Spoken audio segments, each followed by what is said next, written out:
दया याचिका कोई एनजीओ नहीं कर पाएगा। जिसने गुनाह किया है उसको पछतावा जाहिर कर कर सम्माननीय राष्ट्रपति महोदय के सामने दया मांगनी पड़ेगी, तभी दया याचिका मानी जाएगी। ढेर सारी अर्जियां ऐसी आती हैं जो जिन्होंने गुनाह किया है वो कहते हैं हम तो भारत के संविधान को नहीं मानते, और कोई जाकर उनकी ओर से दया की याचिका करते। अरे भाई, भारत के संविधान को नहीं मानते हो तो दया याचिका आपको अप्लाई ही नहीं होती है, फिर तो चढ़िए फांसी पर। देश के खिलाफ आप नहीं बोल सकते हो। देश के खिलाफ बोलोगे, देश के खिलाफ कुछ करोगे, देश के हितों को नुकसान करोगे तो कठोर से कठोर दंड का प्रावधान इस कानून के अंदर है। और 4 दशक से आतंकवाद का दंश झेलने के बाद इस देश की आपराधिक न्याय प्रणाली के कानूनों के अंदर आतंकवाद की डेफिनेशन नहीं थी। नरेंद्र मोदी जी ने जीरो टॉलरेंस टुवर्ड आतंकवाद का परिचय कराते हुए टेररिज्म की डेफिनेशन को इसके अंदर शामिल किया है। मान्यवर, धैर्यपूर्वक प्रयास किया है। मैं बाद में इस पर आता हूं, मगर आज जो कह रहे हैं कि क्यों ला रहे हो, मैं तो आपको भी कहना चाहता हूं, ये वो है नहीं, मगर मुझे भरोसा है वो सुनेंगे जरूर, क्योंकि मैं उनको जवाब दे रहा हूं मान्यवर, इसलिए वो नहीं है तो भी जवाब देता हूं। आपकी फितरत है, चुनाव घोषणा पत्र को घोषणा पत्र मानते हैं। भारतीय जनता पार्टी चुनाव घोषणा पत्र नहीं कहती है, संकल्प पत्र कहती है, और संकल्प सिद्ध। कई लोग बाहर सवाल करते हैं, यहाँ तो बैठे नहीं है, यहाँ बैठकर पूछते तो मैं जवाब भी देता, मगर मैं तो बाहर भी सुनकर आता हूँ और मानता हूँ कि मेरा दायित्व है कि सार्वजनिक रूप से पूछे गए सवालों का जवाब देना चाहिए। मान्यवर, मैं आपको और आपके माध्यम से सदन को और सदन के माध्यम से पूरे देश की जनता को विश्वास दिलाना चाहता हूं, इस कानून का संपूर्ण इम्प्लीमेंटेशन होने के बाद तारीख पे तारीख का जमाना जाएगा। 3 साल में किसी भी विक्टिम को न्याय मिल जाए, ऐसी न्याय प्रणाली इस देश के अंदर प्रस्तापित होगी। क्या होगा, इससे जो पूछते हैं मैं उनको कहना चाहता हूं, विश्व की सबसे आधुनिक और वैज्ञानिक न्याय प्रणाली का भारत की 140 करोड़ की जनता के लिए उपस्थित है। जो पूछते हैं क्या होगा इस कानून से, मैं उनको कहना चाहता हूं कि 7 साल से ज्यादा सजा है वो सभी घृणित अपराधों के लिए हमने फोरेंसिक साइंस लेबोरेटरी की विजिट को कंपलसरी किया है, जिससे कन्विक्शन रेशियो के अंदर बढ़ावा होगा। आज कश्मीर से कन्याकुमारी और द्वारका से लेकर कामाख्या तक इस कानून के आने के बाद एक ही प्रकार की न्याय प्रणाली का चलेगी। मान्यवर, ये पूछते हैं क्या होगा, मैं इनको बताना चाहता हूं, आपका इतिहास है बोलकर भूल जाना, हमारा इतिहास है जो मोदी जी कहते हैं वो करते हैं। मान्यवर, मैं आज कहता हूं कि हमने कहा था कि टेररिज्म के प्रति जीरो टॉलरेंस की नीति को लाएंगे, और आज 3 हॉटस्पॉट कश्मीर, वामपंथी उग्रवाद और नॉर्थ ईस्ट के अंदर हिंसक घटनाओं में 63% की कमी हुई है, 73% मृत्यु में कमी हुई। और आज आतंकवाद को डेफिनेशन को इसके अंदर जोड़कर इस गति को हम और बढ़ाएंगे, क्योंकि हमने संकल्प लिया था कि इस देश को टेररिज्म के दंश से मुक्त कराना है, इसलिए हमें लेकर आए हैं। ये लोग जो कहते हैं ना कब होगा, प्रधानमंत्री को जानते नहीं। प्रधानमंत्री जो सोचते हैं कानून आने से पहले, उसका पूरा नेटवर्क इंप्लीमेंटेशन का प्रधानमंत्री जी ने बनाकर रखा है। तो कहते हैं कब आएगा, भाई ये कांग्रेस की सरकार नहीं है, आप समझ नहीं रहे हो। ये भारतीय जनता पार्टी की नरेंद्र मोदी सरकार है जो साइमल्टेनियस काम करती है, प्लानिंग के साथ काम करती है, नतीजे लाती है। मान्यवर, ये पूछते हैं, इनको मैं कहना चाहता हूं, हमने जो व्याख्या करी, जो कोई भारत की एकता, अखंडता, संप्रभुता, सुरक्षा और आर्थिक सुरक्षा या प्रभुता को संकट में डालने की संभावनाओं के आशय से, या भारत में या किसी भी देश में किसी वर्ग को आतंकित करने का प्रयास करता है, उसको आतंकवादी माना जाएगा। अब एक कैटेगरी में तो मैं मानता हूं किसी को नहीं पढ़ना चाहिए, अगर ये कैटेगरी में पढ़ते हैं, आप इसमें आते हैं, तो निश्चित मानकर चलना, कठोर से कठोर दंड के आप भागी। मान्यवर, हमने to reply the discussion.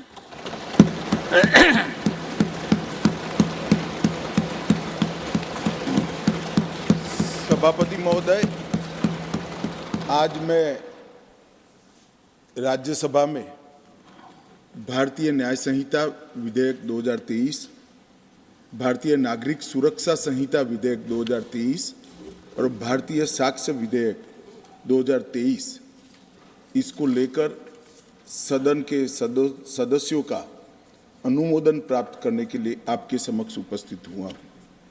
कल ही लोकसभा ने इन तीनों विधेयकों को अपनी मोहर लगा दी है और आज उच्च सदन की अनुमति प्राप्त होने के बाद मैं आशा करता हूं कि ये भारत की क्रिमिनल जस्टिस सिस्टम में एक नए युग की शुरुआत होगी जो पूर्णतया भारतीय। मान्यवर,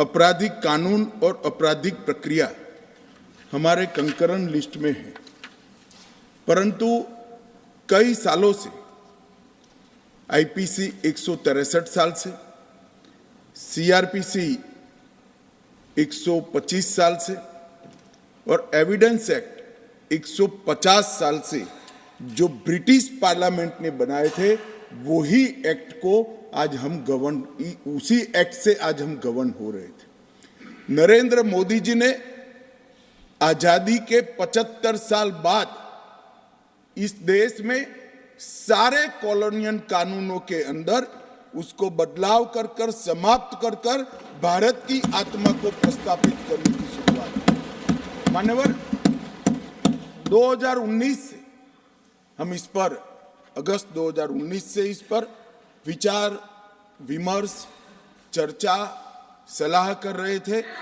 और मुझे आनंद है मान्यवर कि आज मैं इस महान सदन के सामने इसका परिपाक लेकर आपके आशीर्वाद के लिए यहां पर खड़ा हुआ हूं।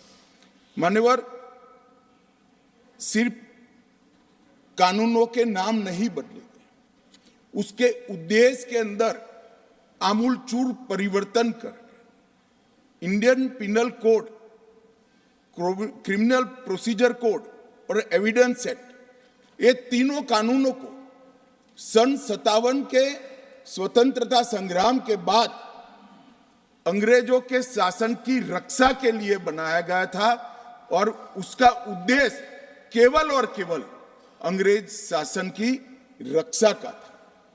उसमें कहीं भारत के नागरिक की सुरक्षा, उसके सम्मान की सुरक्षा, इसके मानव अधिकार की सुरक्षा और निर्बल को रक्षण देने की व्यवस्था दूरबीन लेकर भी ढूंढे तो नहीं दिखाई पड़ती थी। मान्यवर, धाराओं के क्रम से भी ये इंगित हो जाता है, मानववध या किसी मां बेटी के साथ अत्याचार से बड़ा क्या गुनाह हो सकता है। परंतु मान्यवर, पहले ट्रेजरी के खजाने को लूटने का गुनाह, रेल की पटरियों को तोड़ने का गुनाह, अंग्रेज शासन के खिलाफ षड्यंत्र करने का गुनाह, इसकी प्रायोरिटी ऊपर थी, मानव हत्या की प्रायोरिटी और बहन बेटी के साथ अत्याचार की प्रायोरिटी बहुत नीचे थी। क्योंकि अंग्रेज शासन का ये उद्देश्य ही नहीं था, उसका उद्देश्य दंड देने का था। जो शासन के खिलाफ काम करते थे, उसका उद्देश्य जिनके साथ अन्याय होता है, जिन पर अत्याचार होता है, उसको न्याय देने का नहीं था। आज मैं जो 3 बिल लेकर आपके सामने उपस्थित हुआ हूं मान्यवर, ये तीनों बिलों का उद्देश्य दंड देने का नहीं है, न्याय देने का है। न्याय का विचार, हमारे भारतीय विचार में न्याय एक प्रकार से अम्ब्रेला टर्म, न्याय शब्द में गुनाह करने वाला और विक्टिम, जिसको गुनाह के कारण भुगतना पड़ा है, दोनों को समाहित कर एक संपूर्ण कल्पना न्याय की करी है। और ये नए कानूनों को मेरा सभी सदस्यों को अनुरोध है, आप ध्यान से पढ़ोगे तो भारतीय दर्शन के न्याय को हमने इसके अंदर स्थान दिया है। हमारे संविधान निर्माताओं ने भी राजनीतिक न्याय, आर्थिक न्याय और सामाजिक न्याय को बरकरार रखने की संविधान की गारंटी हमारे 140 करोड़ के देश को दी है। इसको भी परिपूर्ति करने का इस तीनों बिल के अंदर प्रयास किया गया है। ये कानूनों की आत्मा मान्यवर भारतीय है और पहली बार क्रिमिनल जस्टिस सिस्टम में भारत द्वारा भारत के लिए और भारतीय संसद से बनाए गए कानूनों से अब हमारी क्रिमिनल जस्टिस सिस्टम गवर्न होगी। इसका मुझे बहुत गौरव है मान्यवर। भारतीय न्याय संहिता के खंड 2 में डेफिनेशन दी है। डेफिनेशन के अंदर भी हमारी पौराणिक न्याय की जो कल्पना है, मैं मानता हूं समग्र विश्व के न्याय के जितने भी दर्शन है उसमें वो सबसे उदार चरित कल्पना है। वो उदार चरित कल्पना के आधार पर हमने सभी व्याख्याओं को लिया है। Gender, act, omission, movable property, ये सारी व्याख्याओं को हमारे यहाँ 10,000 से लेकर 5,000 साल पहले इस पर विचार भी हुआ है, उसको रेखांकित भी किया गया है। और आज मुझे लगता है जब ये एक्ट बनाने के लिए विचार विमर्श होता था, ढेर सारे लोगों से मैंने विचार विमर्श किया था। उस वक्त लैटिन कंसेप्ट को भी मैंने देखा है, रोमन कंसेप्ट को भी देखा है, आयरिश कंसेप्ट को भी देखा है और भारतीय न्याय के मूल विचारों को भी पढ़ा है मान्यवर। मैं निश्चित रूप से मानता हूं कि भारतीय हमारे पुराणों में, हमारे साहित्यों में जो न्याय की कल्पना है, विश्व की सारी न्याय की कल्पनाओं में सबसे उदार चरित और सबसे महान, ये कल्पना के आधार पर हमने यहाँ पर इसको लिया है। सिर्फ इसकी भारतीयता पर हमने आग्रह किया इतना नहीं है, हमने इसको, मैं आज विश्वास के साथ कह रहा हूं मान्यवर, जब इसका पूरा इम्प्लीमेंटेशन हो जाएगा तब एफआईआर से लेकर जजमेंट तक की पूरी प्रक्रिया ऑनलाइन हो जाएगी और टेक्निक का सबसे ज्यादा उपयोग अगर कोई एक देश की क्रिमिनल जस्टिस सिस्टम के अंदर होगा तो वो भारत की क्रिमिनल जस्टिस सिस्टम को होगा मान्यवर। 0 एफआईआर, EFIR और लगभग 2027 तक देश भर के सभी केस के रिकॉर्ड को डिजिटाइज करने का प्रावधान भी हमने किया है मान्यवर। कई लोग बाहर सवाल करते हैं, यहां तो बैठे नहीं है, यहां बैठकर पूछते तो मैं जवाब भी देता, मगर मैं तो बाहर भी सुनकर आता हूं और मानता हूं कि मेरा दायित्व है कि सार्वजनिक रूप से पूछे गए सवालों का जवाब देना चाहिए। वो कहते हैं कि नए कानून की जरूरत क्या है, उनको स्वराज का मतलब ही मालूम नहीं है। स्वराज का मतलब स्वशासन से नहीं होता है। स्व शब्द सिर्फ शासन से जुड़ा हुआ नहीं है। स्वराज मतलब स्वधर्म को आगे बढ़ाए वो स्वराज है, स्व भाषा को आगे बढ़ाए वो स्वराज है, स्व संस्कृति को आगे बढ़ाए वो स्वराज है और वो स्व शासन को जो प्रस्तापित करे वो स्वराज है। गांधी जी ने शासन परिवर्तन की लड़ाई नहीं लड़ी थी, गांधी जी ने स्वराज की लड़ाई लड़ी थी। और आज तक आप 75 साल में से करीब 60 साल तक सत्ता में बैठे, स्व को जागरूक करने का काम नहीं किया। 2014 से नरेंद्र मोदी जी ने इस देश की महान आत्मा को, स्व को जागरूक करने का काम किया है और वो ही आज भारत के उत्थान का कारण बना है मान्यवर। लोकतंत्र में बैलेंस ऑफ वर्क की एक टर्म्स को बहुत महत्व दिया जाता है। आपराधिक न्याय प्रणाली जो अभी हमारे देश के अंदर काम कर रही है उसमें ये बैलेंस बिगड़ गया था और हमने इसके अंदर बैलेंस ऑफ वर्क का बहुत बारीकी से ध्यान रखा है।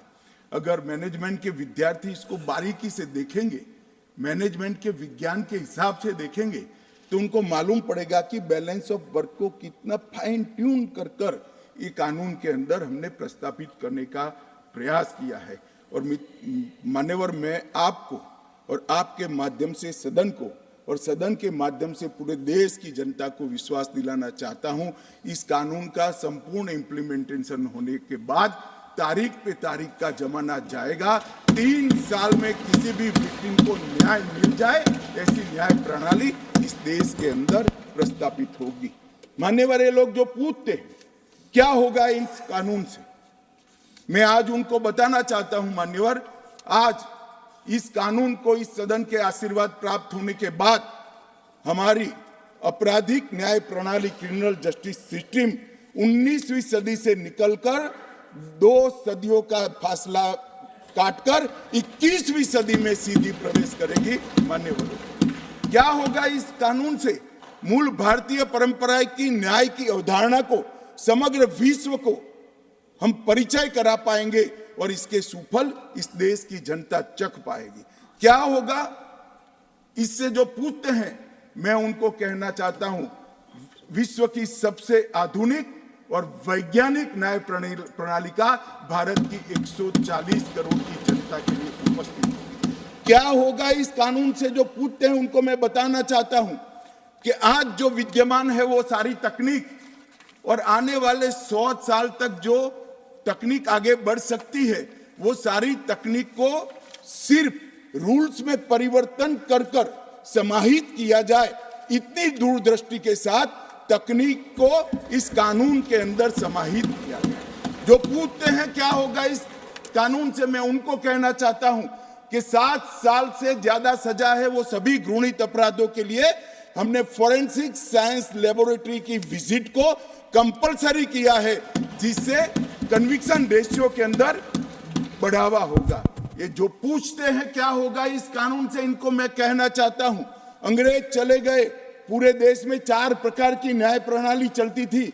आज कश्मीर से कन्याकुमारी और द्वारका से लेकर कामाख्या तक इस कानून के आने के बाद एक ही प्रकार की न्याय प्रणाली का चलेगी।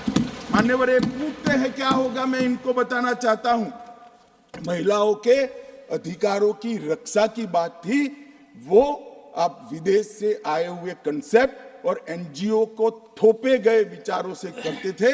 हम मातृशक्ति के सम्मान के लिए परंपरागत हमारा जो सम्मान है, वो सम्मान को इस कानून के अंदर कानून का स्वरूप देने में सफल हुए हैं, मैं बताना चाहता हूं। मान्यवर, तो पूछते हैं क्या होगा इस कानून से?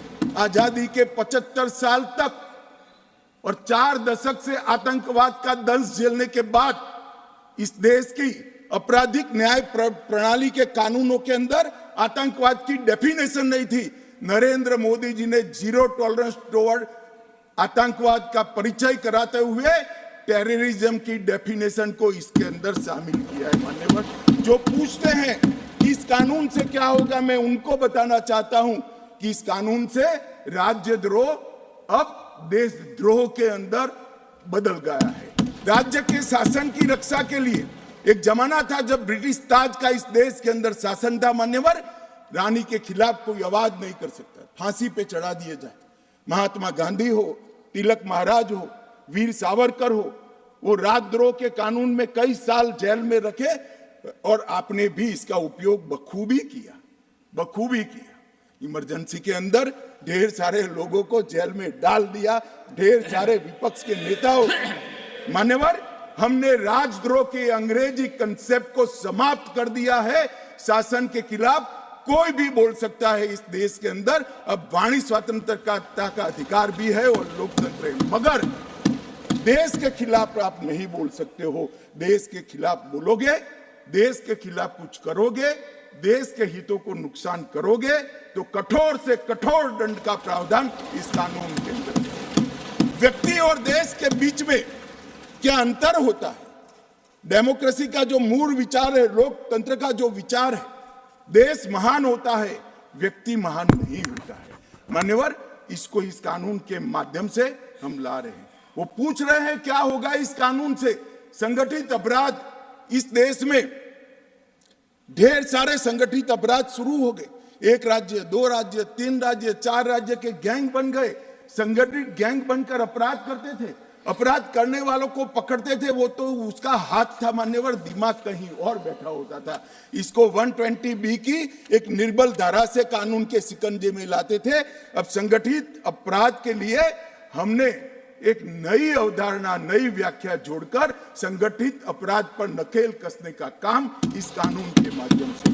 जो पूछते हैं क्या होगा इस कानून से, इनको मैं कहना चाहता हूं, जो लिबरलाइजेशन की बात करते हैं, छोटे से गुनाह के लिए जेल में डालने का जो कंसेप्ट था अंग्रेजों का, गलती होती है मान्यवर। पहली बार कोई गलती करता है, दूसरी बार गलती करता है, जानबूझकर नहीं किया है फिर भी गुनाह होता है। ऐसे लोगों के लिए जेल में पहुंचाने की जगह पछतावे के लिए कम्युनिटी सर्विस का प्रोविजन हमें इस कानून के अंदर, जो कहते हैं क्या होगा, जल्दी न्याय मिलेगा। गरीब आदमी के लिए न्याय महंगा नहीं होगा। टेक्नोलॉजी का उपयोग कर कर और पुलिस, वकील और कोर्ट तीनों को लिए समय मर्यादा बनाकर हमने जल्दी न्याय की प्रक्रिया को आगे बढ़ा है। अब तारीख पे तारीख नहीं होगी, 3 साल के अंदर फैसला हाथ में। जो कहते हैं क्या हुआ है, कई बार भ्रष्टाचार से कोई जजमेंट इधर उधर आ जाता है, गलती से आता है, इसकी अपील का निर्णय कौन करता है मान्यवर? अपील जिसने प्रोसिक्यूशन का जो वकील है वो ही करता है। हमने इसमें डायरेक्टर ऑफ प्रोसिक्यूशन के अस्तित्व को कंपलसरी कर दिया है, जो पहले एडवाइजर था, और हर जिले में एक डायरेक्टर प्रोसिक्यूशन रहेगा जो पूरी प्रोसिक्यूशन की प्रक्रिया से अलग रहकर ये अपील योग्य केस है या नहीं है इसका निर्णय करेगा। इससे सबको मालूम पड़ेगा। और अंत में जो कह रहे हैं इससे क्या होगा, मैं इनको कहना चाहता हूं, ब्रिटिश संसद ने बनाए हुए कानूनों को समाप्त कर कर मोदी जी ने भारतीय संसद की गौरव को बढ़ाया है। आज पूरा देश एक कानून पारित होने के बाद हमारी संसद के बनाए हुए कानून के आधार पर मान्यवर एक गौरव का अनुभव वो नहीं कर सकते। मैं समझ रहा हूं नहीं कर सकते। जिनका दृष्टिकोण भारतीय है वो समझ सकता है कितने बड़े गौरव की बात है, मगर इटालियन चश्मा जिन्होंने पहना है वो इसको नहीं समझ सकते। वो अपेक्षा भी देश की जनता को उनसे नहीं है। मान्यवर, भारतीय नागरिक सुरक्षा संहिता में ढेर सारे बदलाव किए हैं, बहुत सारे सदस्यों ने कहा है, मैं बोलना नहीं चाहता। भारतीय न्याय संहिता ने भी सुरक्षा संहिता में 9 नए सेक्शन, 39 नए सबसेक्शन जोड़े हैं, 44 नए स्पष्टीकरण और व्याख्याएं जोड़ी है, 35 सेक्शन में टाइमलाइन डाली है और 14 धाराओं को हमने निरस्त किया है। मान्यवर, इसी तरह से भारतीय न्याय संहिता में भी अब 21 नए अपराधों को जोड़ा गया है, जिसमें एक अपराध मॉब लिंचिंग का है। हम पर आरोप करते थे कि आप मॉब लिंचिंग को प्रोटेक्ट करते हो, आपने तो कभी कानून बनाया नहीं, मगर हमने कानून बना दिया। मानव वध से बड़ा कोई गुनाह नहीं हो सकता और इसको कठोरता के साथ हम मान्यवर 21 नए अपराधों को जोड़ा गया है, 41 अपराधों में सजा के बढ़ाया गया है, 82 अपराधों में जुर्माना बढ़ाया गया है, 25 अपराधों में न्यूनतम सजा की शुरुआत की है, 6 अपराधों में सामूहिक सेवा को दंड के रूप में स्वीकार किया गया है और 19 धाराओं को निरस्त कर दिया गया। इसी तरह से भारतीय साक्ष्य अधिनियम के अंदर भी हमने 170 धाराएं अब होगी, 24 धाराओं में बदलाव किया है, 2 नई धाराएं और 6 उपधाराएं जोड़ी हैं और 6 धाराओं को निरस्त किया है। मान्यवर, लोकतांत्रिक प्रक्रिया के लिए सारे लोग बोलते हैं, मैं उनको बताना चाहता हूं कि 2019 से इस कानून को बनाने की हमने शुरुआत की और एक बहुत बड़ा प्रयास हमने किया है, धैर्यपूर्वक प्रयास किया है। मैं बाद में इस पर आता हूं, मगर आज जो कह रहे हैं कि क्यों ला रहे हो, मैं तो आपको भी कहना चाहता हूं ये वो है नहीं, मगर मुझे भरोसा है वो सुनेंगे जरूर, क्योंकि मैं उनको जवाब दे रहा हूं मान्यवर, इसलिए वो नहीं है तो भी जवाब देता हूं। आपकी फितरत है, चुनाव घोषणा पत्र को घोषणा पत्र मानते हैं। भारतीय जनता पार्टी चुनाव घोषणा पत्र नहीं कहती है, संकल्प पत्र कहती है और संकल्प सिद्ध करती है। आपका इतिहास है बोलकर भूल जाना, हमारा इतिहास है जो मोदी जी कहते हैं वो करते हैं। मान्यवर, मैं आज कहता हूं कि हमने कहा था कि टेररिज्म के प्रति जीरो टॉलरेंस की नीति को लाएंगे, और आज 3 हॉटस्पॉट कश्मीर, वामपंथी उग्रवाद और नॉर्थ ईस्ट के अंदर हिंसक घटनाओं में 63% की कमी हुई है, 73% मृत्यु में कमी हुई। और आज आतंकवाद को डेफिनेशन को इसके अंदर जोड़कर इस गति को हम और बढ़ाएंगे, क्योंकि हमने संकल्प लिया था कि इस देश को टेररिज्म के दंश से मुक्त कराना है, इसलिए हमें लेकर आए हैं। मित्रों, मान्यवर, हमने कहा था कि हम अयोध्या में राम मंदिर बनाएंगे, हमने संकल्प लिया। कहते थे कांग्रेस के अध्यक्ष उस वक्त कहते थे कि मंदिर वहीं बनाएंगे मगर तारीख नहीं बताएंगे। 22 तारीख को प्राण प्रतिष्ठा है, पूरा देश जाने वाला, और ये वादा भी मोदी जी ने पूरा कर दिया। हमने वादा किया था इस देश की मातृशक्ति को, इस देश के नीति निर्धारण के अंदर हम उचित सम्मान देंगे। 33% आरक्षण विधानमंडलों में और लोकसभा में देकर आजादी के 75 साल बाद इस देश की मातृशक्ति का सम्मान करने का काम नरेंद्र मोदी जी ने कहा था। और हमने कहा था मान्यवर, न्याय मिलने की गति बढ़ाएंगे, कानूनों को सरल बनाएंगे, कानूनों को भारतीय बनाएंगे और न्यायिक एवं न्यायालय प्रबंध व्यवस्था को सुदृढ़ बनाएंगे। ये मैं जो पढ़ रहा हूं हमारे संकल्प पत्र का हिस्सा है। उस वक्त मैं ही पार्टी का अध्यक्ष था मान्यवर, और आज हम इसको पूरा करने का काम इस महान सदन के आशीर्वाद मान्यवर। इसमें व्यास, अत्रि, बृहस्पति, कात्यायन, चाणक्य, वत्सायन, देवनाथ ठाकुर, जयंत भट्ट, रघुनाथ शिरोमणि, अनेक लोगों ने न्याय के दर्शन को जो लिया है उसको कंसेप्चुअलाइज कर आज के जमाने के अनुरूप उसको बनाकर इस कानूनों में स्थान दिया गया है। और ढेर सारी रुचाओं को, इसकी आत्मा को पकड़कर इस कानून के अंदर हमने समाहित किया है मान्यवर।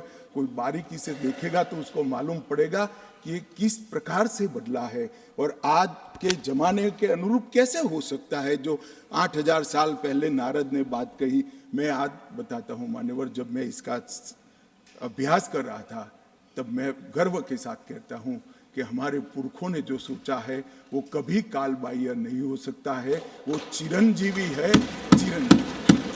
और आज भी उसको हम इतनी ही सरलता से ये कानूनों के अंदर स्थान दे पाए हैं मान्यवर। ये जो ये कानून आज तक चलते थे, इसमें कुछ शब्द थे जो आजाद भारत की आत्मा को आहत करने वाले थे।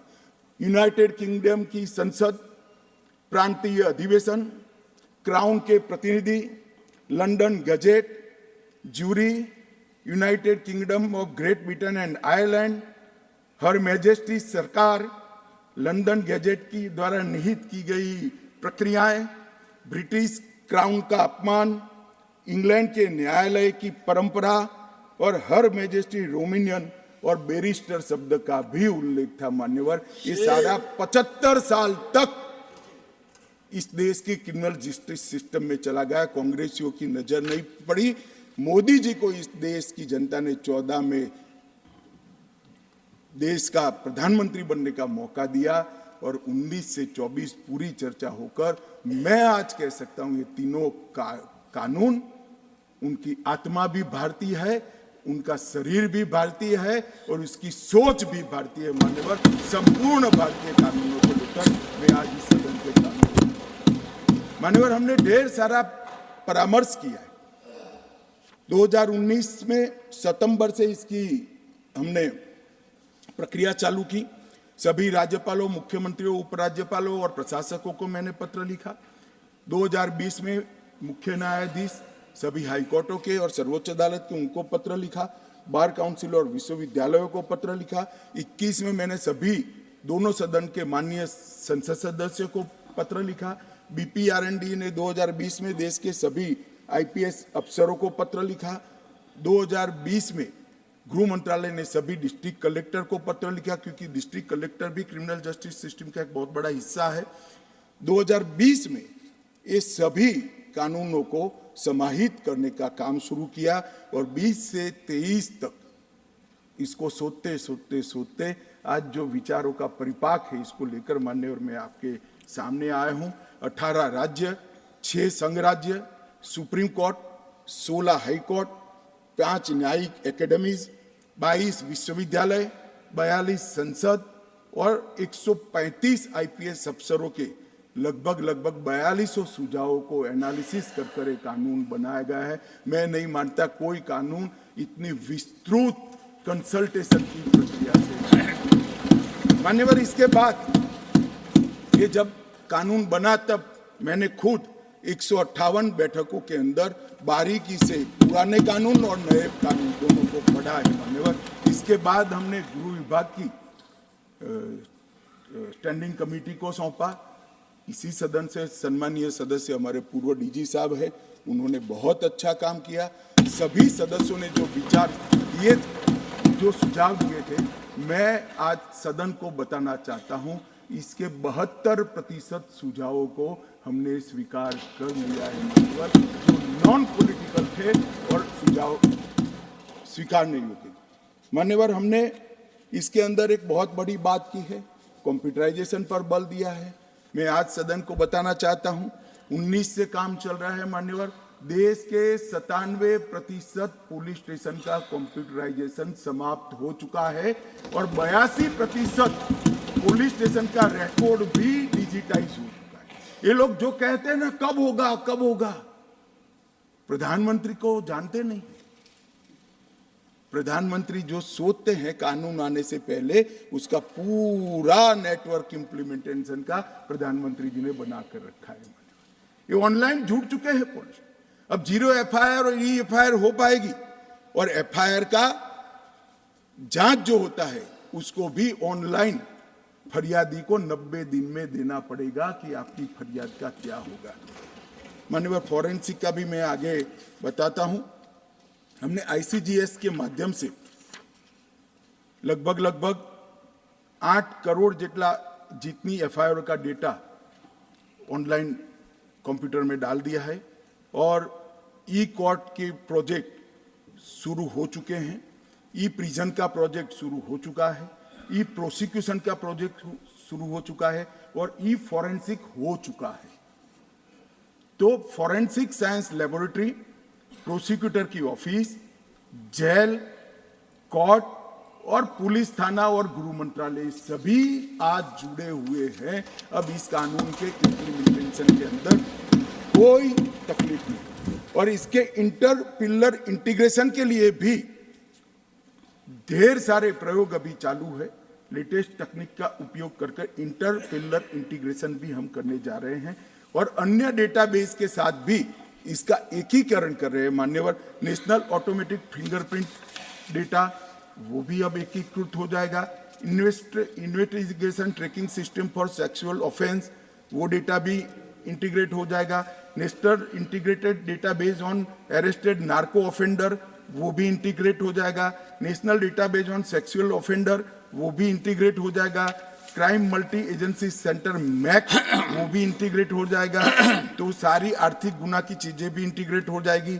इंटीग्रेटेड मॉनिटरिंग ऑफ टेररिज्म मॉट, वो भी इंटीग्रेट हो जाएगा। National database of human trafficking offender, वो भी इंटीग्रेट हो जाएगा। ट्रैक चाइल्ड, वो भी इंटीग्रेट हो जाएगा। इमिग्रेशन वीजा और foreign registration tracking system IVFRT, वो भी इंटीग्रेट हो जाएगी। वाहन, सारथी और देश भर के सारे सीसीटीवी कैमरा चाहे कहीं पर भी लगे हो, वो भी इसके साथ इंटीग्रेट हो जाएगा। और इसमें से मैं बड़े गौरव के साथ बताना चाहता हूं मान्यवर, 82% काम बिल पारित होने के पहले समाप्त कर दिया गया है और बाकी 18% है, वो भी 1 साल में हम समाप्त। जो लोग कहते हैं कब आएगा भाई, ये कांग्रेस की सरकार नहीं है, आप समझ नहीं रहे हो। ये भारतीय जनता पार्टी की नरेंद्र मोदी सरकार है जो साइमल्टेनियस काम करती है, प्लानिंग के साथ काम करती है, नतीजे लाती है। मान्यवर, ये पूछते हैं, इनको मैं कहना चाहता हूं। मान्यवर, जैसा मैंने बताया, डायरेक्टर ऑफ प्रोसिक्यूशन इसके पूरी अवधारणा को डिटेल कानूनी जामा पहनाने का काम किया है। पुलिस की अकाउंटेबिलिटी को भी हमने फिक्स किया है। ढेर सारे हैबियस, मान्यवर आप तो अधिवक्ता रहे हैं, ढेर सारे हैबियस की अर्जियां आती है हाई कोर्ट के सामने, हमें मालूम नहीं है, पुलिस उठाकर ले गई है, हमारे व्यक्ति को वापस लाई है, गुम हो गया है। अब हर थाने में एक ई रजिस्टर और कागजी रजिस्टर रखना पड़ेगा, कितने लोग हिरासत में है वो प्रदर्शित करना पड़ेगा, जिससे किसी को हैबियस की अर्जी करनी ही न पड़े। हमने पुलिस की रिस्पॉन्सिबिलिटी, मान्यवर 3 वर्ष से कम कारावास के मामले में हमने 60 साल के ऊपर के व्यक्ति को और महिलाओं को अरेस्ट करने के नियम भी बहुत पुख्ता करे हैं, जिससे इनके साथ इनकी उम्र का और महिलाओं का सम्मान का विचार किया जाए और इसके आधार ही इनकी पूछताछ की जाए। मान्यवर विक्टिम को आज तक एफआईआर की निःशुल्क कॉपी की व्यवस्था नहीं थी, हमने कर दी है। विक्टिम को 90 दिन में जांच की प्रगति के बारे में कहा जाएगा।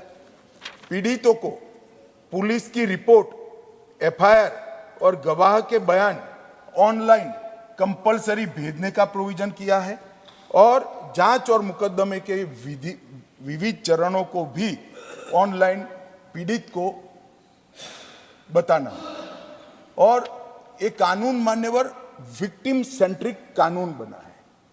पहले के कानून में जो अपराध करता है उसको दंड देने का उद्देश्य था, इस कानून का उद्देश्य जो विक्टिम है उसको न्याय देने का, उसके आत्मसम्मान को, उसकी गरिमा को पुनः प्रस्तापित करने का। ये बहुत मूलभूत अंतर इस कानून के हैं। इसके अंदर उसको पार्टिसिपेशन का अधिकार रखा है। मान्यवर पहले आप जानते हो पब्लिक प्रोसिक्यूटर ही आर्ग्यू कर सकता था, अब विक्टिम का वकील भी आर्ग्यू कर पाएगा। इंफॉर्मेशन का अधिकार भी हमने दिया है। नुकसान की क्षतिपूर्ति का दावा करने का अधिकार भी दिया है, वो भी क्रिमिनल कोर्ट ही तय करेगी, सिविल दावा नहीं होगा। 0 एफआईआर से देश भर में कहीं पर भी कोई दबंगों के डर से वो थाने में अगर कोई मिली भगत वाला अधिकारी बैठा है, एफआईआर नहीं लेता है, तो ऑनलाइन एफआईआर देश भर में कहीं से भी वो कर सकता है। सीआरपीसी की धारा 321 में एक कमी थी, विक्टिम की बात सुनने की अनुमति नहीं थी, अब उसको सुना जाएगा। एक प्रति निःशुल्क दे दी जाएगी और जब किसी के यहाँ भी जब्ती होगी तो कंपलसरी इसकी वीडियोग्राफी की गई है, जिससे पुलिस कोई चीज बाहर रख, पंचों की उपस्थिति में वीडियोग्राफी होगी जो सर्टिफाइड होगी, जिससे कोई किसी के घर पर कोई चीज रखकर परेशान किसी भी नागरिक को होना न पड़े। मान्यवर ढेर सारे छिद्र जो थे, जो उसको बंद करने का काम नरेंद्र मोदी सरकार ने किया है, जो बिल लेकर आया हूँ। मान्यवर बहुत सारे सदस्यों ने बहुत कुछ कहा है, मैं ज़्यादा विषय पर बात करना नहीं चाहता हूँ, मगर मैं कुछ चीज़ जरूर बताना चाहूँगा। मान्यवर हमने, जैसा मैंने पहले कहा, मानवीय अधिकारों को हमने, हमारे संविधान ने व्यक्ति का स्वातंत्र्य, सुरक्षा और उसके ह्यूमन राइट को प्रायोरिटी दी है। इसी के आधार पर हमने करा है। बलात्कार पहले 375 और 76 में था, अब शुरू में डेफिनेशन वगैरह की बातें आती है। धारा 60 से आपराधिक अपराधों का वर्णन होता है। 63 नंबर बलात्कार को दिया गया है, सबसे पहला स्थान महिला के साथ अत्याचार। गैंग रेप को हमने धारा 70 में डाला है। बच्चों के खिलाफ अपराध को भी इसी के आसपास डाला है। मर्डर जो पहले 303 था, महिला और बच्चों के साथ अपराध के बाद सीधा मानव वध को लेकर 101 नंबर की धारा 300 की जगह अब होगी। किडनैपिंग की धारा को भी आगे बढ़ाया है और हमने व्यक्ति का और विशेषकर महिला और बच्चों का गौरव प्रस्थापित करने का काम किया है। ये कांग्रेस पार्टी को मैं बचपन से ही मालूम नहीं क्या था, कुछ संस्कार होगा, कांग्रेस का विरोधी रहा। मेरी आइडियोलॉजी में जुड़ने से पहले भी कांग्रेस मुझे पसंद नहीं आती थी, कुछ नहीं मालूम था मान्यवर, तब से मैं विरोधी रहा। मगर मैं बारीकी से उनको देखता हूं। जब जब वो सत्ता पर आते थे 124A मतलब राजद्रोह का बड़े मौज से उपयोग करते थे, और जब सत्ता के बाहर जाते थे तो कहते थे कि 124 है तो कॉलोनियल कानून है, इसको निरस्त कर दो। मगर फिर सत्ता पर आते थे तो 124 का उपयोग करते थे। इन्होंने राजद्रोह को कभी समाप्त करना नहीं चाहा। भारतीय जनता पार्टी और नरेंद्र मोदी सरकार आज इस देश के कानून से राजद्रोह को हमेशा के लिए सजा। मान्यवर, शासन के खिलाफ बोलने का अधिकार हमारा संविधान का मूल अधिकार है। व्यक्ति के खिलाफ आप कुछ भी बोल सकते हो, कोई गुनाह नहीं होगा, आप बोलिए। बदनिक्सी का प्रावधान है, जिसको जाना चाहिए वो कोर्ट में जाए, मगर आपराधिक न्याय प्रणाली आपको झेलनी नहीं पड़ेगी। परंतु जिस धारा के तहत बाल गंगाधर तिलक, महात्मा गांधी और वीर सावरकर जेल में गए, मुझे आनंद है मान्यवर, आज वो धारा यहां से समाप्त हो रही है। मान्यवर, इसके साथ ये कहते हैं कि आपने अलग तरीके से राजद्रोह को देशद्रोह बनाकर लाए। मैं सभी सदस्यों को विनंती करता हूं कि मेरी बात आप ध्यान से सुनिएगा। मान्यवर, पहले आईपीसी की धारा 324A में जो शब्द प्रयोग था सरकार के खिलाफ, सरकार मतलब एस्टैब्लिशमेंट और व्यक्ति अंततोगत, अब बीएनएस में धारा 152 में भारत की संप्रभुता, एकता और अखंडता के खिलाफ जो करेगा उसको देशद्रोही माना जाए।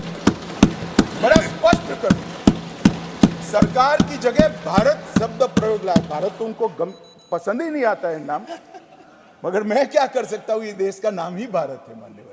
मान्यवर, भारत के खिलाफ जो करेगा, भारत की संप्रभुता, एकता और अखंडता के खिलाफ करेगा, उसके खिलाफ ये धारा 122 लाई जाएगी। आईपीसी में उद्देश्य और प्रयोजन की बात नहीं थी, आशय और प्रयोजन की बात नहीं थी। देशद्रोह की डेफिनेशन में आशय की बात कर हमने एक और उसको बचने का मौका दिया है।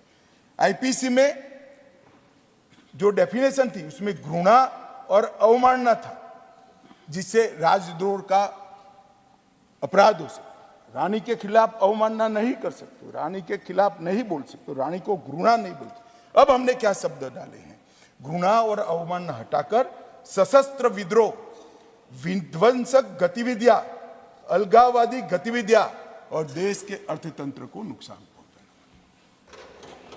ये सारे उद्देश्य जो है शुद्ध रूप से भारत को सुरक्षित करने के लिए है, किसी व्यक्ति या शासन को सुरक्षित करने के लिए है। मगर मुझे मालूम है मैं उनको नहीं समझा पाऊंगा, क्योंकि वो समझना ही नहीं चाहिए। उनका तो इच्छा था कि वो मूल स्वरूप में चालू रहे और कभी अगर हमारा नंबर लग जाए तो इसका उपयोग करेंगे, मगर लंबे समय तक आपका नंबर नहीं लगने वाला है। अब मान्यवर, महिला और बच्चों के प्रति जो अपराध है उसके लिए भी हमने ढेर सारे नए कठोर कानून बने हैं। इसका फाइन ट्यूनिंग इसके साथ लिया है। नाबालिग महिलाओं की व्याख्या में 18 साल के बाद वो कम आयु की महिला डाल दिया है, जो पहले 15 साल था। वयस्क महिला के गैंग रेप को भी आजीवन कारावास का प्रावधान किया है। 18 वर्ष की कम उम्र की महिला के साथ बलात्कार के लिए हमने फांसी की सजा की है। नाबालिग महिलाओं के साथ सामूहिक बलात्कार के लिए भी फांसी की सजा की है। और धोखे से यौन संबंध बनाने या विवाह करने के व्यक्तियों को लिए भी कठोर दंड का हमने प्रावधान किया गया है।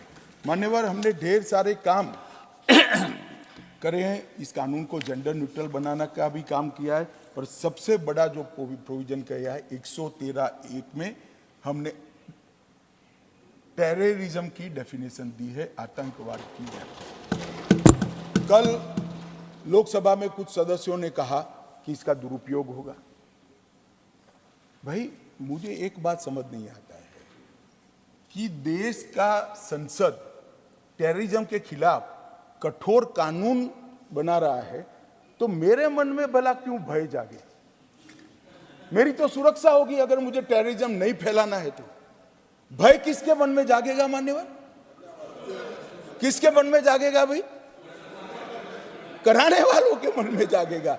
मगर मैं आश्वस्त करता हूं मान्यवर देश की जनता को, इसका दुरुपयोग होने की हमने कोई गुंजाइश नहीं छोड़ी है। पूरा सोच विचार करके इसको लेके आए हैं। हमने जो व्याख्या करी, जो कोई भारत की एकता, अखंडता, संप्रभुता, सुरक्षा और आर्थिक सुरक्षा या प्रभुता को संकट में डालने की संभावनाओं के आशय से या भारत में या किसी भी देश में किसी वर्ग को आतंकित करने का प्रयास करता है उसको आतंकवादी माना जाएगा।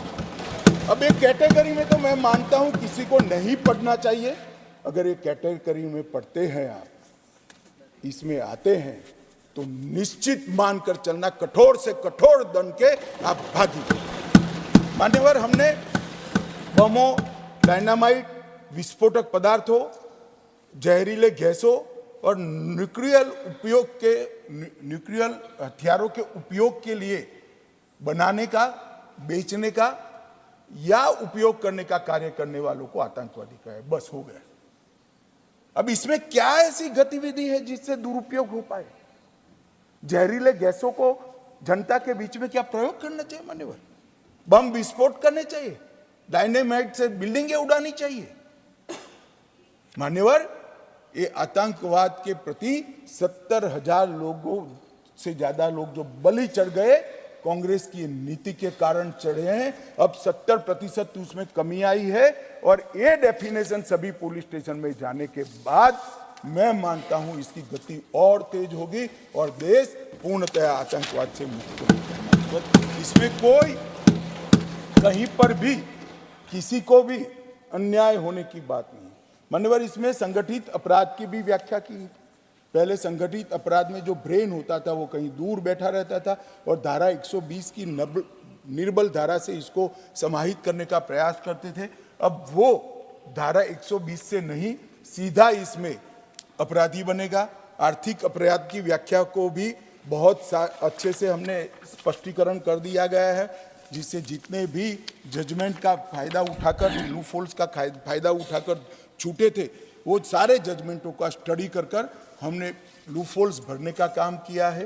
गैर इरादतन हत्या में भी मान्यवर हमने 2 बदलाव किए। एक बदलाव किया है कि कोई गाड़ी चलाता है, टक्कर लग जाती है, इरादा नहीं होता है, व्यक्ति इंजर्ड हो जाता है और फिर वो व्यक्ति पुलिस थाने में फ़ोन करता है, 108 में फ़ोन करता है, अस्पताल में पहुंचाता है, तो इसका इरादा मारने का नहीं है।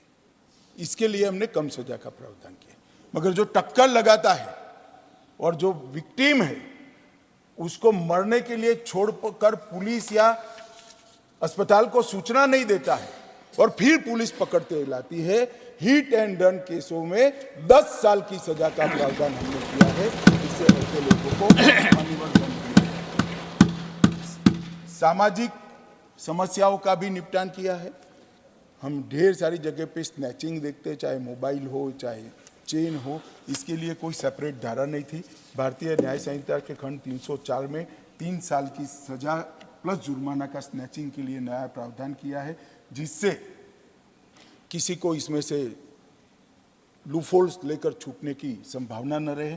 गंभीर चोट के अपराध को भी हमने 2 हिस्सों में बांटा है मान्यवर।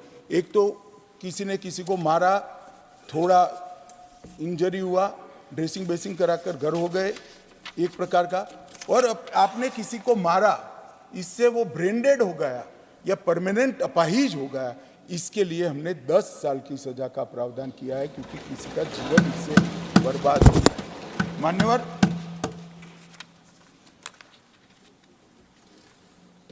हमने मॉब लिंचिंग को भी भारतीय न्याय संहिता में जगह दी है। हम पर बहुत आरोप लगते थे, मगर मैं आज बताना चाहता हूं, सबसे कम मॉब लिंचिंग आज़ादी के बाद कभी हुए हैं तो नरेंद्र मोदी जी के 9.5 साल। फिर भी मॉब लिंचिंग घृणित अपराध है, इस पर रोक लगनी चाहिए।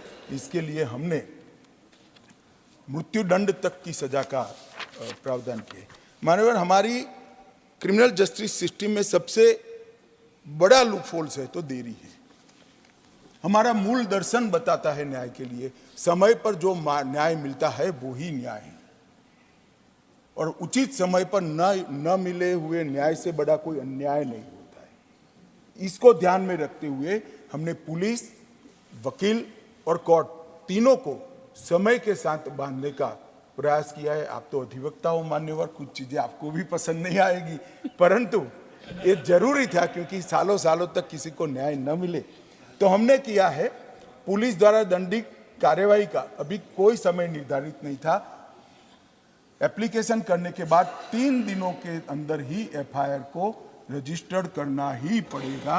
ये हमने 3 से 7 साल के जो गंभीर मामले हैं, इसमें फरियाद सच है या झूठ, उसकी 7 दिन में जांच करने के बाद उसको आपको एफआईआर में 7 दिन के अंदर ही कन्वर्ट करना पड़ेगा। और 14 दिन में एक बार सभी पुलिस थानों द्वारा नॉन कॉग्निजेबल केस की डेली डायरी रिपोर्ट मैजिस्ट्रेट को फॉरवर्ड करनी पड़ेगी। वो आप पुलिस का रिकॉर्ड नहीं रहेगा, कोर्ट का रिकॉर्ड रहेगा, जिससे पीछे से कोई इसके अंदर छेड़खानी न कर पाए। जांच का रिपोर्ट जो भेजना है, उसमें पहले था भेजना है, समय मर्यादा नहीं थी। अब हमने कहा है कि जांच का रिपोर्ट 24 घंटे में और तलाशी का रिपोर्ट तुरंत ज्यादा से ज्यादा 24 घंटे में कोर्ट के सामने रखना पड़ेगा। उस पर आप बैठ नहीं सकते हो, पीछे से कुछ डाल नहीं सकते हो। मेडिकल प्रैक्टिशनर द्वारा चिकित्सा जांच, पहले उसका कोई समय निर्धारित नहीं था, अब हमने समय निर्धारित कर दिया है कि 7 दिन के अंदर मेडिकल प्रैक्टिशनर ने चिकित्सा जांच का रिपोर्ट कोर्ट के सामने रखना पड़ेगा। अब चार्जशीट, पहले फर्दर इन्वेस्टिगेशन एंडलेस कई सालों तक कर सकते थे, अब 90 दिन तक चार्जशीट करना, ज्यादा से ज्यादा 60, 90 और 90 दिन तक आप फर्दर इन्वेस्टिगेशन, 180 दिन में फाइनल रिपोर्ट कोर्ट के सामने रखना पड़ेगा, जो कोर्ट संज्ञान लेकर आगे की न्यायिक प्रक्रिया से मैजिस्ट्रेट के समक्ष कार्यवाही शुरू करने के लिए कोई समय नहीं था, अब 14 दिन निश्चित कर दिए। मैजिस्ट्रेट द्वारा चार्ज फ्रेम करने के लिए कोई समय नहीं था, अब 60 दिन निश्चित कर दिए। आरोपी द्वारा आरोप मुक्त होने के लिए अर्जी का एप्लीकेशन कोई कमिटल से 60 दिन के अंदर करना पड़ेगा, एक साथ करना पड़ेगा। बाद में पहले 35 आरोपी एक के बाद एक करते थे और 10 साल तक केस चलते रहते थे। प्ली बार्गेनिंग, आरोप तय करने से 30 दिन के अंदर ही प्ली बार्गेनिंग की अर्जी करते हो, जजमेंट के वक्त नहीं कर सकते हो आप। मान्यवर, फिर ट्रायल की प्रक्रिया में दस्तावेजों की प्रक्रिया 30 दिन के भीतर पूरी करनी पड़ेगी। और एक बहुत महत्वपूर्ण योगदान प्रोविजन हमने किया है, ट्रायल इन एब्सेंसिया।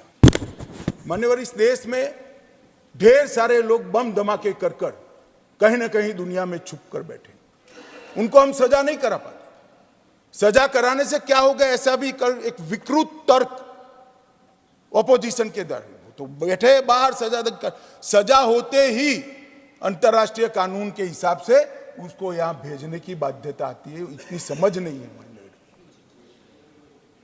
और मैं अलग दृष्टिकोण से सोचने वाला व्यक्ति हूं। अगर मुंबई धमाके में 300 लोगों को मारकर कोई कहीं जाकर छुप कर बैठा है, जब भारत की कोर्ट उसको फांसी की सजा इसके एब्सेंस में सुनाती है, तो आगे करने वालों के जहन में भय का निर्माण होता है। जो आगे हजारों करोड़ों रुपया देश का लूट कर जो विदेश में बैठ गए हैं, उनकी अनुपस्थिति में अब ट्रायल हो पाएगी, सजा भी हो पाएगी। और अगर इसके सामने आपको अपील करनी है तो यहां आइए, सरेंडर करिए भारत के न्याय के सामने और फिर अपील करिए। मैं मानता हूं ये बड़ा युग परिवर्तनकारी फैसला हमने किया है। हमने कोर्ट में पेश होने के लिए कई सालों तक नहीं होते हैं, हमने 30 दिन में एडवर्टाइज अखबार में दे देनी है, बाद में कोई नोटिस उसको भेजने की जरूरत नहीं, वो नहीं आएगा तो कोर्ट का केस चालू हो जाएगा। जमानत के लिए भी हमने बड़ा लिबरल लिया है। पहली बार अपराध करने वालों में सजाए 1/3 अगर उसके भुगत ली है, 7 साल के नीचे के केसों की बात कर रहा हूं, तो जमानत मिल जाएगी। और सभी मामलों में आधी सजा हो गई है, अगर दूसरी बार भी अपराध किया है तो उसको जमानत मिल जाएगी। जजमेंट और सजा ये 45 दिन के अंदर न्यायमूर्ति महोदय ने पूर्ण कर देना है। इसको आप लिंगरिंग नहीं रख सकते महीनों तक। सुनवाई समाप्त होने के बाद, जजमेंट रिजर्व करने के बाद 45 दिन में कंपलसरी जजमेंट देना पड़ेगा। और जजमेंट देने के बाद, दोषी घोषित करने के बाद 7 दिन में सजा देनी पड़ेगी। दया याचिका के लिए भी हमने ढेर सारे प्रोविजन किए हैं। उच्चतम न्यायालय की अपील खारिज होने के 30 दिन में दया याचिका आप कर सकते हो। दया याचिका कोई एनजीओ नहीं कर पाएगा। जिसने गुनाह किया है उसको पछतावा जाहिर कर कर सम्माननीय राष्ट्रपति महोदय के सामने दया मांगनी पड़ेगी, तभी दया याचिका मानी जाएगी। ढेर सारी अर्जियां ऐसी आती हैं जो जिन्होंने गुनाह किया है वो कहते हैं हम तो भारत के संविधान को नहीं मानते, और कोई जाकर उनकी ओर से दया की याचिका करते। अरे भाई, भारत के संविधान को नहीं मानते हो तो दया याचिका आपको अप्लाई ही नहीं होती है, फिर तो चढ़िए फांसी पर। जिसके अंदर पछतावा नहीं है इसको दया याचिका का अधिकार नहीं है। मान्यवर, इसके लिए भी हमने समय मर्यादा भी निर्धारित की है। महिलाओं के प्रति जो अपराध है इसके लिए EFIR से मैं मानता हूं ढेर सारी माताओं बहनों जो शर्म के मारे पुलिस थाने में नहीं जाती है, वो अपने घर से या किसी के भी मोबाइल से इसका अप्रोच कर सकती हैं। उनको बड़ा फायदा होगा। उनके जवाब लेने के लिए, उनको उपस्थित होने के लिए भी महिलाओं की गरिमा का सम्मान इसमें लिया गया है। मान्यवर, हमने टेक्नोलॉजी को भी बहुत बढ़ावा दिया है। मान्यवर, मैं आपको बताना चाहता हूं, क्राइम सीन, इन्वेस्टिगेशन और ट्रायल, ये तीनों चरण में टेक्नोलॉजी को हमने कंपलसरी भी किया है और कानूनी जामा भी पहना है। इससे पुलिस जांच में पारदर्शिता और जवाबदेही निश्चित होगी, सबूतों की गुणवत्ता में सुधार होगा, विक्टिम और अपराधी दोनों के अधिकारों की रक्षा होगी। क्रिमिनल जस्टिस सिस्टम को आधुनिक बनाने के लिए इसमें बहुत प्रयास किया गया। FIR से केस डायरी से चार्जशीट और चार्जशीट से जजमेंट तक सारी प्रक्रिया को डिजिटाइज करने का काम हमने कानून के माध्यम से, और इसके लिए बहुत सारे सवाल उठा रहे हैं, कुछ तो अच्छे मन से भी उठा रहे हैं, भाई तैयारी नहीं होगी तो क्या होगा। इसके अंदर हमने प्रोविजन लिया है कि राज्य सरकार किसी एक पुलिस स्टेशन को डिजिटाइज घोषित कर सकती है, किसी SP के सारे थानों को डिजिटाइज घोषित कर सकती है, किसी रेंज के सारे थानों को डिजिटाइज घोषित कर सकती है, किसी जिले को कर सकती है, किसी शहर को कर सकती है, और अंततोगत्वा सब हो जाए तब राज्य को करेगी। तो जैसे जैसे डिजिटाइजेशन का काम समाप्त होता जाएगा, नोटिफिकेशन निकलते जाएंगे और इसका अमल शुरू हो जाएगा। माननीय, और मैं आशा करता हूं कि 2024 के चुनाव के पहले चंडीगढ़ UT को हम इस कानून के हिसाब से संपूर्ण डिजिटाइज करने का काम। मान्यवर,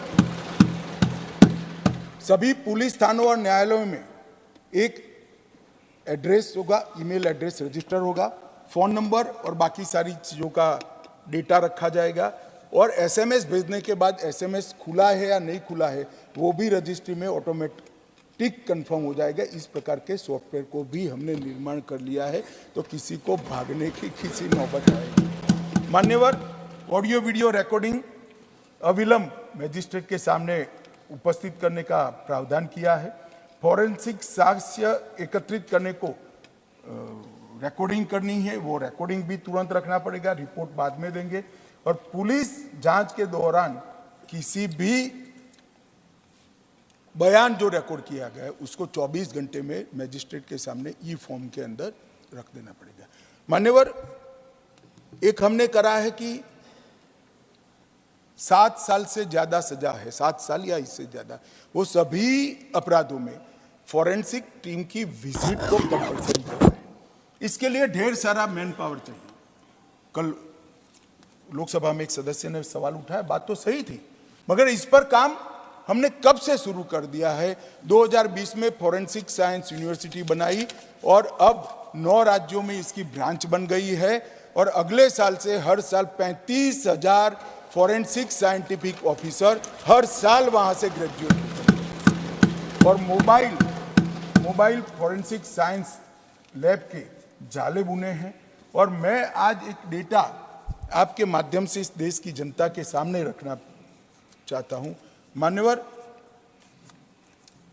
जो लोग निर्दोष छूट गए उसमें से 32% लोग सबूतों के अभाव में निर्दोष छूटे हैं।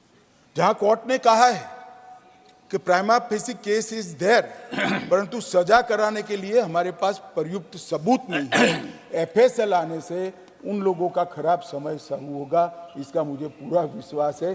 कोई इसमें से बचकर मान्यवर नहीं। मान्यवर, फॉरेंसिक को एक कंसेप्ट के रूप में हमने स्वीकार किया है। मैं इतना कहना चाहता हूं मान्यवर, ये जो ई कोर्ट, ई प्रिजन, ई प्रोसिक्यूशन, ई पुलिस थाना, ई गृह विभाग, ई जेल और ई फॉरेंसिक के माध्यम से पूरा तैयार होने के बाद मैं इस सदन को विश्वास दिलाना चाहता हूं, दुनिया में सबसे आधुनिक न्याय प्रणाली भारत की होगी। और इस लक्ष्य को हमने करने के लिए सभी मोर्चे पर हमारी कार्यवाही शुरू कर दी है। सर्च और जब्ती की वीडियोग्राफी की जाएगी। नागरिकों की सुविधा के लिए भी ढेर सारे, मैं बहुत डिटेल में जाना चाहता, ढेर सारे प्रावधान हैं। एक समरी ट्रायल को 2 वर्ष तक के केस में समरी ट्रायल थी, अब 3 वर्ष तक कर हमने 40% केसों को ट्रायल के बाहर निकाल दिया है। समरी ट्रायल से इसमें निर्णय होगा, तो जुडिशरी का बोझ हमने बहुत बड़ा कर्टेल करने का काम किया है।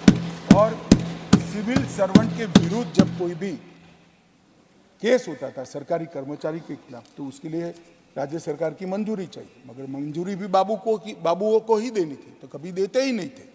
अब हमने तय कर लिया 120 दिन के अंदर रिजेक्शन नहीं आता है तो उसको परमिशन मान लिया जाएगा और केस आगे चलेगा। मान्यवर, जमानत और बॉन्ड, इतना बड़ा देश जमानत और बॉन्ड की व्याख्या के बगैर अब तक चला, वर्बल प्रैक्टिस से चला। पहली बार हम जमानत और बॉन्ड दोनों को कानून के अंदर डिफाइन कर रहे हैं। अंडर ट्रायल कैदियों के लिए भी, जैसा मैंने आगे कहा, 1/3 कारावास काट चुके हुए कैदी पहली बार के गुनहगार, और कितना भी गुनाह किया 50% कारावास होगा तो उसको जामीन दे दी जाएगी। एक नई एविडेंस और विक्टिम प्रोटेक्शन स्कीम हम इंट्रोड्यूस कर रहे हैं, जो रूल्स में होगी और सभी राज्यों के लिए वो कंपलसरी होगी। सुप्रीम कोर्ट के ढेर सारे जजमेंट से स्पिरिट लेकर एक विक्टिम प्रोटेक्शन का लीक प्रूफ स्कीम हमने बनाया है, जो सबके सामने दी जाएगा। घोषित अपराधियों की संपत्ति कुर्क करने की भी इसके अंदर प्रोविजन डाला है। अगर गुनाह से कोई संपत्ति अर्जित किया है तो अब तक संपत्ति कुर्क करने का कोई प्रोविजन नहीं था। सजा होने के बाद पुलिस एक अलग से अर्जी देगी कि इस गुनाह से इतनी संपत्ति इन्होंने अर्जित की है, उसको संपत्ति कुर्क करने की व्यवस्था में हम दे देंगे। प्रोक्लेम्ड ऑफेंडर की भी संपत्ति कुर्क करने की पद्धति को सरल बनाया गया है। तर्क संगत सजा की माफी किया गया है। आजीवन कारावास है तो 1 साल के अंदर आप उसको छोड़ नहीं सकते हो। हमने मृत्यु की सजा है तो इसको ऐसे ही नहीं छोड़ सकते। मृत्यु की सजा ज्यादा से ज्यादा आजीवन कारावास तक जाएगी। आजीवन कारावास है वो 7 साल तक सजा भोगेंगे तभी छोड़ पाओगे, और 7 साल या उससे अधिक कारावास कम से कम 3 साल जेल में रहने के बाद ही छोड़े जाओगे। जब पॉलिटिशियन और क्रिमिनल का सांठगांठ होता है तब कितना भी 20 साल के बाद सजा होती है और 3 महीने में हार पहनकर स्वागत कराते कराते अपराधी बाहर आते हैं। ये अब संभव नहीं होगा मान्यवर, इसको हमने किया है। संपत्तियों का नुकसान, ये सारे संसद सदस्य मेरी तरह नीचे से ही आए हुए। आप कई बार थानों में गए होंगे, ढेर सारी साइकिलें देखी होगी, ऑटो देखी होगी, टेम्पो देखे होंगे, कोई दारू करने वाला, पूरा परेड का ग्राउंड थाना का ये संपत्तियों से हो जाता। अब इसको संभालना नहीं है। 30 दिन में वीडियोग्राफी कर कर उसकी हराजी कर देनी है और पैसा कोर्ट में जमा करना है, निपटान होने के बाद। मान्यवर, एक आदमी आज एसपी है एक एसपी है, इसने अपने पहले पोस्टिंग में किसी की चार्जशीट साइन की है। कई सारे केस ऐसे होते हैं जिसमें एसपी का सिग्नेचर कंपलसरी होता है। वो जब उसकी सुनवाई आती है तब डीजीपी बन जाते हैं और उसको बुलाते हैं। ना उनको कुछ याद होता है ना कुछ मालूम है। इतने 25-30 साल के बाद की बात हमने कह दिया कि जो एसपी होगा उसके किए हुए नोटिंग के आधार पर अभी जो एसपी होगा वो ही गवाही देगा डीजीपी को। अगर कोर्ट कोई मामले में उनकी सीधी पूछताछ या बॉडी लैंग्वेज को देखना चाहती है तो ही उसको समन कर सकती है, मगर वो कोर्ट को निर्णय करना है और किसी को मान्यवर नहीं दिया है।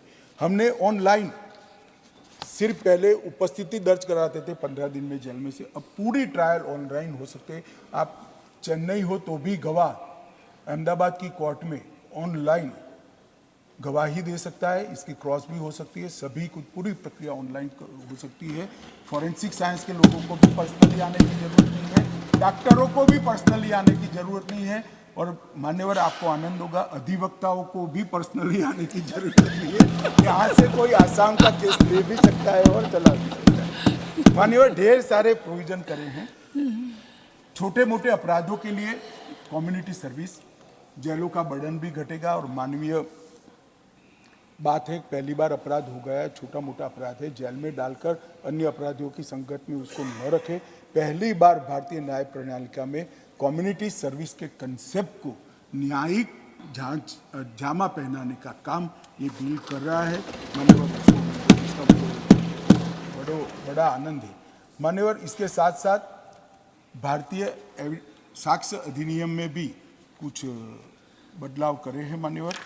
मैं आज आपको बताना चाहता हूँ, इसमें बहुत आमूलचूर परिवर्तन करा है जो युग परिवर्तनकारी है। इलेक्ट्रॉनिक या डिजिटल रिकॉर्ड की व्याख्या की है, ईमेल, सर्वर लॉन्ग्स, कंप्यूटर, इसकी डिटेल व्याख्या की है, स्मार्टफोन, लैपटॉप, मैसेजेस, वेबसाइट और लोकेशन, इसको कानूनी मान्यता दी गई है। सबूत की भाषा में इलेक्ट्रॉनिक एविडेंस को ऐड किया गया है।